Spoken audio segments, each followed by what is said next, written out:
In this video, we are going to be discussing the units of equilibrium coefficient. Yes, I know I uploaded a video last week, I believe, or the week before that, it's been a while. So, where I said that in one video it was mentioned that equilibrium coefficient has no units, and the other it was like, oh yeah, equilibrium coefficient has units. Both those statements are technically true. Uh, so in this video, we'll be talking about units of equilibrium coefficient. So the thing is, the reason I said that both of those statements are technically true is because the units of the equilibrium coefficient actually depend on the reaction itself. Let's take the example of two reactions. H2 plus I2 gives rise to 2HI. Okay, so the equilibrium coefficient is going to be Kc equals to concentration of Hi whole square divided by concentration of H2 into concentration of I2. Right, now let's take their units. I'm assuming each of these, the units of the concentration of all of the substances in this particular chemical reaction is in moles per liter. Okay, so Hi as in moles per liter whole square divided by moles per liter into moles per liter. So all of this gets cancelled because square and then, yeah, that's math. So in this case, our Kc has no units. Okay, let's take another example. That is N2 plus 3H2 gives rise to 2NH3. Okay, so Kc will be equal to NH3 square divided by N2 into H2 to the power 3. So again, concentration is in terms of moles per liter square divided by moles per liter cube. Okay, so I can just say this becomes square and gets cancelled with this, and then this and this. Essentially, we're cancelling it, and then we are left with liters. Since we bring it to the numerator, liters per mole. So in this case, Kc has certain units.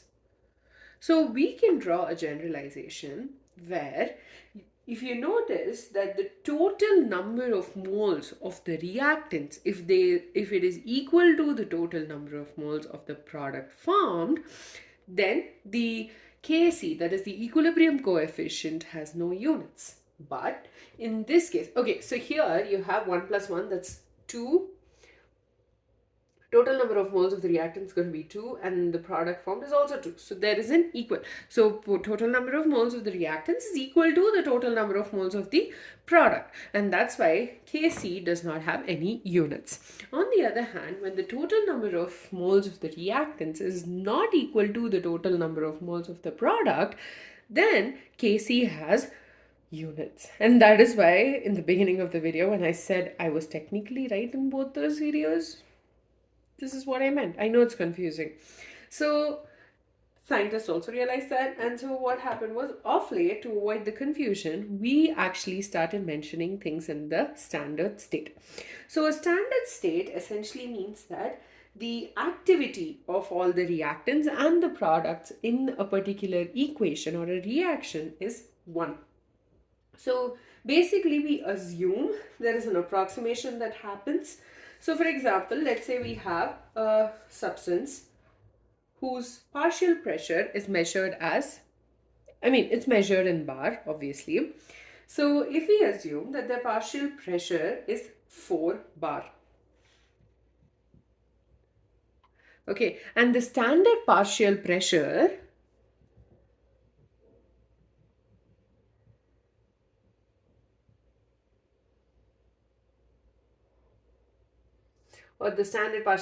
is 1 bar.